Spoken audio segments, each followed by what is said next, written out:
যে ক্রিকেটারকে অনেকেই ভুলতে বসেছিলেন সেই সাব্বির রহমান আবারও আলোচনায়। দক্ষিণ আফ্রিকা সফরের আগে বাংলাদেশ এ দলের প্রস্তুতি ক্যাম্পে ডাক পেয়ে নতুন করে স্বপ্ন দেখছেন এই অলরাউন্ডার। তাহলে কি আবারও জাতীয় দলে ফিরবেন সাব্বির? চলুন জেনে নেওয়া যাক পুরো খবর। বাংলাদেশ ক্রিকেটে আবারও আলোচনার কেন্দ্রবিন্দুতে সাব্বির রহমান। দক্ষিণ আফ্রিকা সফরকে সামনে রেখে বাংলাদেশ এ দলের প্রস্তুতি ক্যাম্পের জন্য ডাক পেয়েছেন এই অভিজ্ঞ অলরাউন্ডার। একসময় জাতীয় দলের নিয়মিত মুখ ছিলেন সাব্বির রহমান। ব্যাট হাতে ঝড় তোলা এবং কার্যকর লেগ স্পিনে বহু ম্যাচে অবদান রেখেছেন তিনি।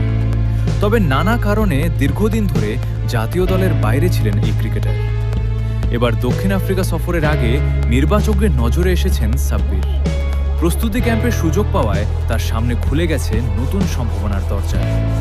ভালো পারফরমেন্স করতে পারলে আবারও জাতীয় দলের দরজায় কড়া নাড়তে পারেন তিনি। ক্রিকেট ভক্তদের অনেকেই মনে করছেন অভিজ্ঞতা এবং সাম্প্রতিক পারফরমেন্সের কারণে সাব্বিরকে আরেকটি সুযোগ দেওয়া উচিত। এখন দেখার বিষয় এই সুযোগকে কতটা কাজে লাগাতে পারেন সাব্বির রহমান।